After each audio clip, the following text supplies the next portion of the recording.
بابونی ساروجی جهانی جوان نوسی گرمترین جوانترین پیرۆزبایی لە خۆم و لە هەموو جوانوسانی کوردستان دەکەم. لە ساڵی 1970 دەستم کرد بە هونەری خۆشنووسی و برین جواننووسی هەردوولا دروستە بگوترێ. بەشداریم کرد لە تالاکی قوتابخانەکانی شاری کوێ، ئەمە کە لە کوێ بووم.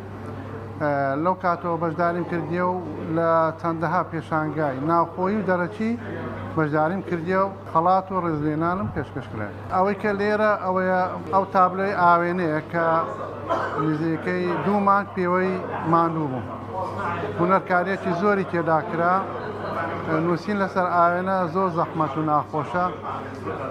هەرچەندە لەوانەیە بەلای خەڵکی یاعتیادی بیتون کە ئێستا نووسین لەسەر ئاوێنە دەکرێت بەڵام بە جیهاز بە تەکنەلۆژیا، بەڵام نووسین لەسەر ئاوێنە بە پرسە و بە بۆیاغ زۆر زەحمەت و ناخۆشە.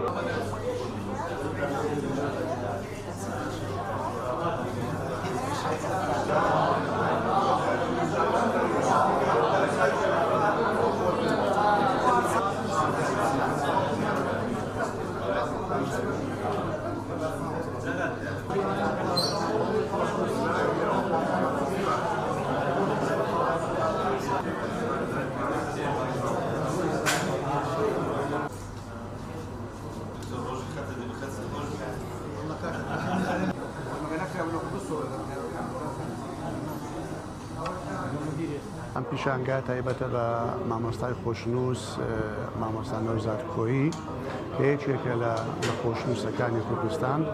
بینیمان لەو پیشانگەیە چەندین تابلۆی جوان و قەشەنجی پیشانماندا کە بە جۆرەها شێوازی نووسین نووسراوە.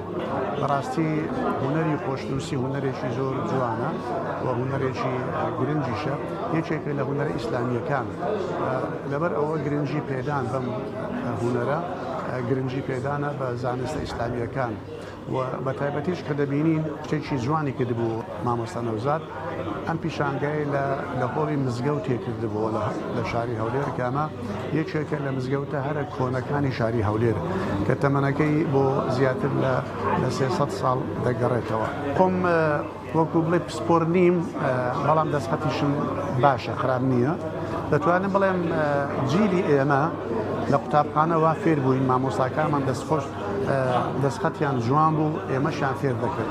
ئەو کاتی ئێمە لە قوتابخانە کوڕاسێکە بوو، پێیان کوێت کوڕاسی خەتی عەرەبی وانەیەکە بوو، لەوێ شێوازی نووسینی پیتەکان فێر دەبووین. بەڵام بەداخەوە ئەم جیلە تازانە گرنگی بەم بابەتە نادەن. کردنەوەی ئەم پێشانگایە کە پێشانگای خۆشنووسی هونەری ئیسلامیە وەکو بەڕێوەبەراتی وقافی هەولێر ئێمە پشتیوانی دەکەین. ئەمڕۆ ئێمە لە مزگەوتی گەورەی ناوشاری هەولێرین کە مێژوێکی دوور درێژ و دێرینی لەنێو هەولێریان و کوردستاندا هەیە.